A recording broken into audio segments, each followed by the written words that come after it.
ప్రజ్ఞ ట్యుటోరియల్స్కి స్వాగతం. ఈ వీడియోలో మనం డిఎస్సి బయాలజీలో భాగంగా 10వ తరగతి జీవశాస్త్రంలోని నియంత్రణ అనే పాఠ్యాంశంలో గత వీడియోలో మనం కేంద్ర నాడీ వ్యవస్థలో భాగంగా వెన్నుపాము గురించి, అదేవిధంగా వెన్నుపాము యొక్క విధుల గురించి మనం వివరంగా నేర్చుకున్నాము. ఈ యొక్క వీడియోలో పరదీయ నాడీ వ్యవస్థ గురించి నేర్చుకుందామండి. మన వీడియోస్ డిఎస్సికి ఉపయోగపడుతుంది కాబట్టి ఖచ్చితంగా చూడండి. ఇందులో పాఠ్యాంశం చెప్తూ ఉన్నప్పుడు ముఖ్యమైనటువంటి అంశాలను మనం చెప్పడం జరుగుతుంది కనుక వీడియోని స్కిప్ చేయకుండా చివరి వరకు చూసే ప్రయత్నం అనేది చేయండి. వీడియో నచ్చితే ఖచ్చితంగా లైక్ చేయండి, అదేవిధంగా మీ మిత్రులకు షేర్ చేయండి. నెక్స్ట్, పరదీయ నాడీ వ్యవస్థ, పెరిఫెరల్ నర్వస్ సిస్టమ్. సాధారణంగా మానవుల్లో ఈ యొక్క నాడీ వ్యవస్థలో భాగంగా 3 భాగాలు ఉంటాయండి. ఒకటేమో కేంద్ర నాడీ వ్యవస్థ, 2 పరదీయ నాడీ వ్యవస్థ, 3 స్వయంచోదిత నాడీ వ్యవస్థ. కేంద్ర నాడీ వ్యవస్థ గురించి మనం చెప్పుకున్నాము. అదేవిధంగా రెండవది పరదీయ నాడీ వ్యవస్థ. పరదీయ నాడీ వ్యవస్థ అంటే ఏం సార్ అంటే, మెదడు నుండి వచ్చినటువంటి నాడులు, అదేవిధంగా వెన్నుపాము నుంచి ఉన్నటువంటి నాడుల యొక్క కలయికని మనం పరదీయ నాడీ వ్యవస్థ అంటాము. రైట్, ఇక్కడ మనం చూసినట్లయితే వెన్నుపాముతో కలిసి ఉన్న నాడులకు, వెన్నుపాముతో కలిసి ఉన్న వెన్నునాడులకు 2 సంబంధాలు లేక మూలాలు ఉంటాయి. వెన్నుపాముతో కలిసి ఉన్నటువంటి ఈ యొక్క వెన్నునాడులకు ఏముంటాయంటే 2 సంబంధాలు లేక 2 మూలాలు అనేవి ఉంటాయి. 2 మూలాలు ఉంటాయి. మరి కొన్నేమో వెన్నుపాము యొక్క వెనుక పృష్ఠభాగంతో కలిసి ఉంటే, కొన్ని వెన్నునాడులు అనేవి వెన్నుపాము యొక్క పృష్ఠభాగంతో కలిసి ఉంటే, మరికొన్ని వెన్నునాడులు అనేవి ఉదర భాగంతో, వెన్నుపాము యొక్క ఉదర భాగంతో కలిసి ఉండడం అయితే జరుగుతుంది. వెన్నుపాముతో కలిసి ఉన్న ఈ యొక్క నాడులకు 2 సంబంధం కలిగి ఉంటాయి, లేదా 2 మూలాలు కలిగి ఉంటాయి. కొన్ని ఏమో వెన్నుపాము యొక్క వెనుక పృష్ఠభాగంతో కలిసి ఉంటే, మరికొన్ని ఏమో వెన్నుపాము యొక్క ఉదర భాగంతో సంబంధం కలిగి ఉంటాయి. స్కాట్లాండ్కి చెందినటువంటి Charles Bell, not school bell, Charles Bell, స్కాట్లాండ్కి చెందినటువంటి ఈ యొక్క చార్లెస్ బెల్, అదేవిధంగా ఫ్రాన్స్కి చెందినటువంటి ఫ్రాంకోయిస్ మెజెండ్ అయినటువంటి శాస్త్రవేత్తలు ఈ యొక్క 19వ శతాబ్దంలో కొన్ని ప్రయోగాలు చేశారు. ఈ యొక్క వెన్ను నాడులపైన, ప్రయోగాలు చేశారండి. వెన్నుపాముకు సంబంధించినటువంటి ఈ యొక్క 2 వేరు అంటే వెన్నుపాము సంబంధించిన ఈ యొక్క మూలాలు చెప్పాం ఇంతకుముందు. ఈ యొక్క వెన్నుపాము సంబంధించిన ఈ యొక్క 2 మూలాలు అనేవి వేరు విధులను నిర్వర్తిస్తాయని వాళ్ళు నిరూపించారండి. వెన్నుపాము సంబంధించిన ఈ యొక్క 2 మూలాలు అనేవి వేరు విధులను నిర్వర్తిస్తాయని చెప్పడం అయితే జరిగింది. అంతమాత్రం కాకుండా వీరు నిరూపించడం కూడా జరిగింది. మరి పృష్ఠమూలాన్ని తొలగించినప్పుడు, అంటే కొన్ని మూలాలు అనేవి పృష్ఠమూలాలకు, కొన్ని మూలాలు అనేవి ఉదర మూలాలకు వెళ్తాయని చెప్పుకున్నాం. మరి పృష్ఠమూలాన్ని తొలగించినప్పుడు ఆ జంతువు అనేది ఎటువంటి చెప్పుకోదగ్గ చర్యను చూపలేదని, అదేవిధంగా ఉదర మూలాన్ని స్పర్శించిన వెంటనే కండరాలతో తీవ్రమైన చర్య కనబడదని వీళ్ళు కనుగొన్నారు. దీన్ని బట్టి ఉదర మూలము అనేది కండరాల చలనాన్ని నియంత్రిస్తుందని, పృష్ఠమూలం అనేది నియంత్రించలేదని తెలిసింది. ఈ యొక్క పృష్ఠమూలం జ్ఞానానికి సంబంధించిన జ్ఞాన సమాచారాన్ని, పృష్ఠమూలం జ్ఞానానికి సంబంధించినటువంటి జ్ఞాన సమాచారాన్ని తీసుకువెళ్తే, ఈ యొక్క ఉదర మూలం అనేది సంకోచం కొరకు సూచనలు పంపుతుందని 1822వ సంవత్సరంలో తమ యొక్క ప్రయోగాల ద్వారా తెలియజేయడం అయితే జరిగింది. ఇది మనకున్నటువంటి పరదీయ నాడీ వ్యవస్థ. మరి ఈ యొక్క పరదీయ నాడీ వ్యవస్థ అనేది చాలా విస్తృతమైనది. అంటే ఈ యొక్క పరదీయ నాడీ వ్యవస్థలో మెదడు నుండి వచ్చేటువంటి నాడులు, అదేవిధంగా వెన్నుపాము వచ్చేటువంటి నాడులు అయితే ఉంటాయి. మొత్తం ఎన్ని దశలు అంటే 43 జతలు అవి ఉండడం అయితే జరిగింది. 12 + 31 అండి. రైట్. ఇక్కడ పరదీయ నాడీ వ్యవస్థ అనేది చాలా విస్తృతమైంది. ఇందులో వెన్నుపాము పృష్ఠ ఉదర మూలాలకు సంబంధించినటువంటి నాడీ కణాల దేహాలు అనేవి పలుచగా ఏర్పడిన కపాల, అదేవిధంగా కశేరు నాడు లేదా వెన్నునాడులు ఉంటాయి. ఈ యొక్క పరదీయ నాడీ వ్యవస్థ చాలా విస్తృతమైనది. ఇందులో ఏమిటి అంటే వెన్నుపాము యొక్క పృష్ఠ ఉదర మూలాలకు సంబంధించినటువంటి నాడీ కణ దేహాలు వలలాగా ఏర్పడినటువంటి మరి కపాల నాడులు, అదేవిధంగా కశేరు నాడు లేదా వెన్నునాడులు అనేవి ఉండడం అయితే జరిగింది. రైట్. ఈ యొక్క కపాల కశేరు నాడులు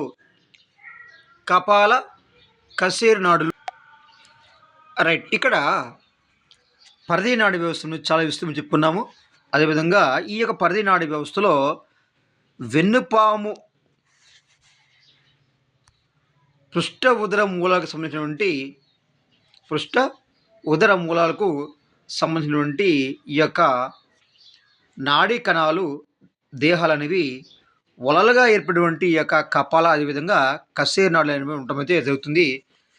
ఈ యొక్క కపాల కశేరు నాడులు అనేవి ఒకవైపు మెదడు, మరొక వైపు వెనుపాముతో కలపబడి, ఒకవైపు మెదడు, మరొక వైపు వెనుపాముతో జ్ఞాన అవయవాలతో కలబడి ఉంటాయి. ఈ యొక్క పరదీయ నాడీ వ్యవస్థలోని ఈ యొక్క నాడులు ఎన్ని నాడులు అంటే కపాల నాడులు అనేవి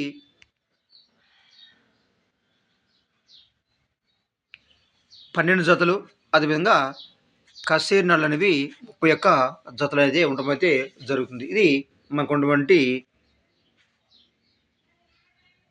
పరదీయ నాడీ వ్యవస్థ. నెక్స్ట్ స్వయంచోదిత నాడీ వ్యవస్థ.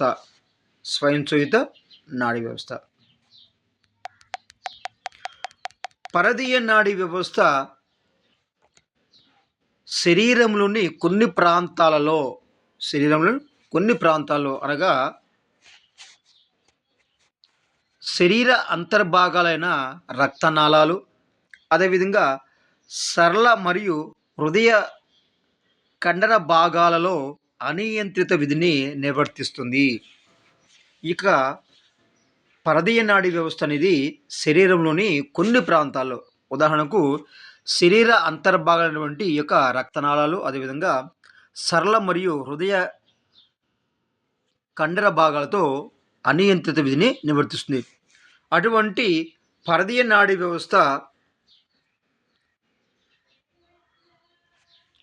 వ్యవస్థను మనం స్వయంచోదిత నాడీ వ్యవస్థ అంటాము. అంటే శరీర అంతర్భాగం వంటి ఈ యొక్క రక్తనాళాలు, అదేవిధంగా హృదయ కండరాలతో మరి అనియంత్రిత నిధిని నిర్వర్తిస్తుంది. దీన్ని మనం ఇలాంటి పరదీయ నాడీ వ్యవస్థను మనం స్వయంచోదిత నాడీ వ్యవస్థ అంటాము. అంతేకాకుండా చర్మంలోని కొన్ని ప్రాంతాల్లోని కండరాలు మరియు అస్థి కండరాలలోని అనియంత్రిత విధులను నిర్వర్తిస్తుంది ఈ యొక్క స్వయంచోదిత నాడీ వ్యవస్థ. చూడండి, ఇక్కడ స్వయంచోదిత నాడీ వ్యవస్థ ఎక్కడ పనిచేస్తుందంటే ఈ యొక్క స్వయంచోదిత నాడీ వ్యవస్థ అనేది శరీర అంతర్భాగమైనటువంటి రక్తనాళాలు, అదేవిధంగా సరళ మరియు హృదయ కండర భాగాల్లో అనియంత్రిత విధిని నిర్వర్తిస్తుంది. అదేవిధంగా దీన్ని మనము పరదీయ నాడీ వ్యవస్థ అంటాము. ఈ యొక్క పరదీయ నాడీ వ్యవస్థ ఇంకేం చేస్తుందంటే చర్మంలోని కొన్ని ప్రాంతాల్లో ఉన్నటువంటి కండరాలు, అదేవిధంగా అస్థి కండరాలలో అనియంత్రిత విధులను నిర్వర్తిస్తుంది ఈ యొక్క స్వయంచోదిత నాడీ వ్యవస్థ. నెక్స్ట్ పోతే మన కంటిపాప చిన్నదిగా పెద్దదిగా మారడాన్ని స్వయంచోదిత నాడీ వ్యవస్థ ద్వారా మన శరీరంలో జరిగినటువంటి అనియంత్రిత విధికి చక్కని ఉదాహరణ చెప్పవచ్చు. ఇది వెరీ ఇంపార్టెంట్ అండి. కంటిపాప చిన్నగా పెద్దగా మారడం అనేది ఏ నాడీ వ్యవస్థ సమన్వయం అంటే స్వయంచోదిత నాడీ వ్యవస్థ. Very important. రైట్. మనం చీకటి గదిలోనికి ప్రవేశించగానే మనం చీకటి గదిలోనికి ప్రవేశించగానే మనకు ఏమి కనబడదండి. ఫస్ట్ మొదటగా మనం చీకటి గదిలో వెళ్ళినప్పుడు మనకి ఏం కనబడదు. మెల్లమెల్లగా గదిలోని వస్తువులు కనబడడం ప్రారంభిస్తాయి. మొదటిగా మనం చీకటి గదిలోకి వెళ్ళినప్పుడు అంత చీకటిగా ఉంటుంది. మనకేం కనబడవండి. కొద్దిసేపటి అయ్యేసరికి మెల్లమెల్లగా ఆ యొక్క గదిలోని వస్తువులు కనిపిస్తాయి. ఎందుకంటే అప్పటికి మన కంటి పాప యొక్క వ్యాసం అనేది పెరగడం వలన ఎక్కువ కాంతి లోపలికి వస్తుంది. అందువల్ల అక్కడ వస్తువులు మనకు కనబడతాయి. ఎందుకు కనబడదంటే కొద్దిసేపు అయిన తర్వాత మన యొక్క కంటి పాప యొక్క వ్యాసం అనేది పెరుగుతుంది. ఎప్పుడైతే ఈ కంటి పాప యొక్క వ్యాసం కనుగుడ్లో పెరుగుతుంది, కంటిలో పెరుగుతుందో మరి ఎక్కువ కాంతి మరి కంటి లోపల ప్రవేశించి అక్కడ ఉన్నటువంటి వస్తువులనేవి మన కంటికి కనబడటం జరుగుతుంది. మరి చీకటి గది నుండి వెలుపలకు అధిక వెలుతురులోకి వచ్చినప్పుడు కంటి పాప యొక్క వ్యాసం అనేది తగ్గిపోయి రెటీనాపై కాంతి పడేటట్టు చేస్తుంది. ఈ 2 ప్రక్రియలు ఏంటంటే ఈ 2 ప్రక్రియలు కూడా ఈ యొక్క స్వయంచూత నాడీ వ్యవస్థ అనేది ప్రభావితం చేస్తుంది. ఒకటేమో ఈ యొక్క స్వయంచూత నాడీ వ్యవస్థ మనం చూడండి. ఈ యొక్క స్వయంచూత నాడీ వ్యవస్థ ఒకటేమో రక్తనాళాలు మరియు శరీర అంతర్భాగమైనటువంటి రక్తనాళాలు మరి సరళ మరియు హృదయ కండరాలతో అనియంత్రిత విధిని నిర్వర్తిస్తుంది. దీన్ని మనము స్వయంచూత నాడీ వ్యవస్థ అంటాము. ఈ యొక్క స్వయంచూత నాడీ వ్యవస్థ ఏం చేస్తుందంటే చర్మంలోని కొన్ని ప్రాంతాల్లోని కండరాలు అదేవిధంగా అస్థి కండరాల్లో అనియంత్రిత విధులను నిర్వర్తిస్తుంది. ఇక నెక్స్ట్ మన కంటిపాప చిన్నదిగా పెద్దదిగా మారడం అనేది ఈ యొక్క స్వయంచూత నాడీ వ్యవస్థ మరి స్వయంచూత నాడీ వ్యవస్థ భాగంగా మనం చెప్పవచ్చండి. ఇక నెక్స్ట్ మనం చీకటి గదిలోకి వెళ్ళినప్పుడు మొదటిగా వస్తువులు మన కంటికి కనబడవండి. ఆ తర్వాత నెమ్మదిగా వస్తువులు కంటికి కనబడతాయి. ఇది కూడా స్వయంచూత నాడీ వ్యవస్థ యొక్క విధిగా మనము చెప్పవచ్చు. ఇక నెక్స్ట్ హృదయ స్పందన శ్వాసక్రియ వెరీ ఇంపార్టెంట్. హృదయ స్పందన అదేవిధంగా శ్వాసక్రియ మొదలైన పనులను మెడుల్లా అబ్లాంగేట్ అనేటువంటి మెదడు భాగం నియంత్రిస్తుంది. Very very important. ఒకసారి ఆడడం జరిగింది డేస్లో.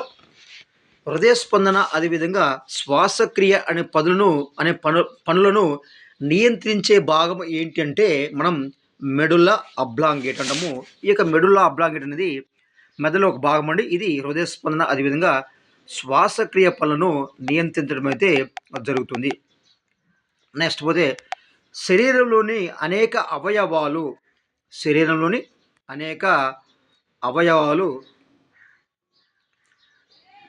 తమ విధులను నిర్వర్తించడంలో సహకరించే నాడీ వ్యవస్థను మనం స్వయంచూత నాడీ వ్యవస్థ అంటాము. Unanimous nervous system. ఈ యొక్క ఎనానమస్ నర్వస్ సిస్టమ్ లేదా స్వయంచూత నాడీ వ్యవస్థ ఏం చేస్తుందంటే శరీరంలో అనేక అవయవాలు అంటే ఉన్నటువంటి అవయవాలు తమ పనులను సక్రమంగా సమయానికి పనిచేసేటువంటి ఈ యొక్క నాడీ వ్యవస్థ మనం స్వయంచోదిత నాడీ వ్యవస్థ అంటాము. అంటే సమయానికి ఈ యొక్క పనులు ఎలా నిర్వర్తించాలో అలా నిర్వర్తించేటట్లు చేస్తుంది ఈ యొక్క స్వయంచోదిత నాడీ వ్యవస్థ.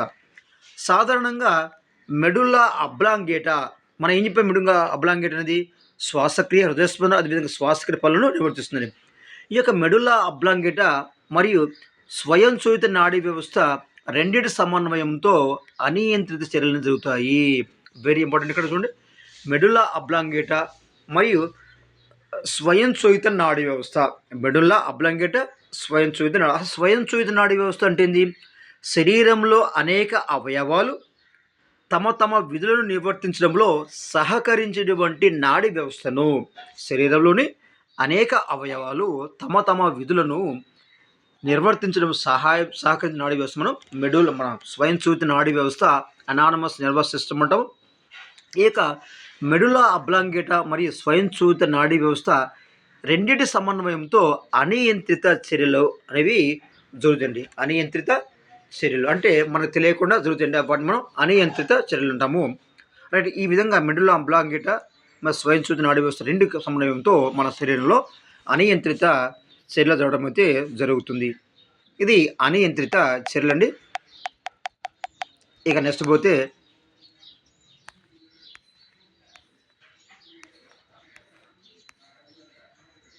ఇక వెన్నుపాముకు దగ్గరగా ఉన్నటువంటి రైట్ ఇక్కడ నెక్స్ట్ వెన్నుపాముకు దగ్గరగా ఉన్నటువంటి గాంగ్లియన్లు అటువంటి ఈ యొక్క కణాలు నాడుల ద్వారా వెన్నుపాముకు దగ్గర ఉన్నటువంటి గాంగ్లియన్లు నాడుల ద్వారా వెన్నుపాముతో కలపబడి ఉంటాయి. వెన్నుపాముకు దగ్గర ఉన్నటువంటి కణాలు ఏంటి అంటే గాంగ్లియన్లు. వెన్నుపాముకు దగ్గర ఉన్నటువంటి కణాలు మనం గాంగ్లియన్ అంటాము. ఈ యొక్క గాంగ్లియన్లు ఈ యొక్క నాడుల ద్వారా వెన్నుపాముతో కలపబడి ఉంటాయి. వెన్నెముకకు ఇరువైపులా ఉన్నటువంటి ఈ యొక్క నాడీ సందులు మరియు సంబంధిత నాడులతో సహానుభూత నాడీ వ్యవస్థ ఏర్పడుతుంది. ఈ యొక్క సహానుభూత నాడీ వ్యవస్థ ఎలా ఏర్పడుతుంది అంటే వెన్నుపాముకు దగ్గరగా ఉన్నటువంటి గాంగ్లియన్లు అనేటువంటి కణాలు ఈ యొక్క నాడుల ద్వారా వెన్నుపాముతో కలబడి గాంగ్లియన్లు ఈ యొక్క నాడుల ద్వారా వెన్నుపాముతో కలబడి ఉంటాయి. వెన్నుపాముకు ఇరువైపులా ఉన్న ఈ యొక్క నాడీ సందులు మరియు సంబంధిత నాడులతో కలిసి ఈ యొక్క సహానుభూత నాడీ వ్యవస్థ అనేది ఏర్పడుతుంది. మెదడులోని గాంగ్లియన్లు ఈ గాంగ్లియన్లు ఎక్కడ ఉంటాయి అంటే మెదడులో ఉంటాయండి. ఈ యొక్క మెదడులోని గాంగ్లియన్లు మరియు వెన్నుపాము యొక్క చివరి భాగం నుండి ఏర్పడిన నాడులతో చూడు ఇక్కడ సహానుభూత నాడీ వ్యవస్థ ఎలా ఏర్పడుతుందంటే మెదడులోని గాంగ్లియన్లు అదేవిధంగా వెన్నుపాము యొక్క చివరి భాగం నుండి ఏర్పడిన ఈ యొక్క నాడులతో ఈ యొక్క సహానుభూత పరనాడీ వ్యవస్థ అనేది ఏర్పడుతుంది. ఈ రెండు నాడీ వ్యవస్థలు ఏర్పడుతుంది అంటే ఒకటేమో సహానుభూత నాడీ వ్యవస్థ, రెండేమో సహానుభూత పరనాడీ వ్యవస్థ. చూడండి ఇక్కడ ఒకటేమో వెన్నుపాముకు దగ్గర ఉన్నటువంటి గాంగ్లియన్లు నాడుల ద్వారా వెన్నుపాముతో కలపబడి ఉంటాయి. వెన్నుపాముకు ఇరువైపులో ఉన్నటువంటి ఈ యొక్క నాడీ సందులు అనేవి సంబంధిత నాడులతో కలిసి సహానుభూత నాడీ వ్యవస్థ ఏర్పడుతుంది. ఇది ఒకటి. ఇక రెస్ట్ పోతే రెండవది మెదడులోని గాంగ్లియన్లు వెన్నుపాము యొక్క చివరి భాగం ఏర్పడినటువంటి ఈ యొక్క నాడులతో సహానుభూత పరనాడీ వ్యవస్థ అనేది ఏర్పడుతుంది. ఈ విధంగా సహానుభూత నాడీ వ్యవస్థ, సహానుభూత పరనాడీ వ్యవస్థ ఈ రెండు నాడీ వ్యవస్థలు కలిపి ఏర్పడేదే స్వయం చూదిత నాడీ వ్యవస్థ. అంటే స్వయం చూదిత నాడీ వ్యవస్థలో ఎన్ని భాగాలు అంటే ఒకటేమో సహానుభూత నాడీ వ్యవస్థ, రెండేమో సహానుభూత పరనాడీ వ్యవస్థ. ఈ యొక్క సహానుభూత పరనాడీ వ్యవస్థ రెండూ కలిసి ఏర్పడినటువంటి ఈ యొక్క నాడీ వ్యవస్థ మనం స్వయం చూదిత నాడీ వ్యవస్థ అంటాము. ఈ యొక్క స్వయం చూదిత నాడీ వ్యవస్థ పరదీయ నాడీ వ్యవస్థలో భాగంగానే పరిగణిస్తారు.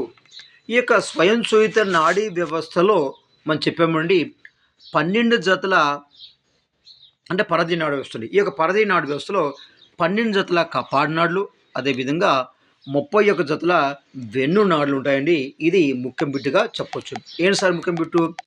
ఈ యొక్క పరదీయ నాడీ వ్యవస్థలో ఏముంది అంటే 12 జతల కపాల నాడులు అంటే వెన్నెముక అంటే మెదడును వచ్చిన నాడులు మనం కపాల నాడులు అంటాము.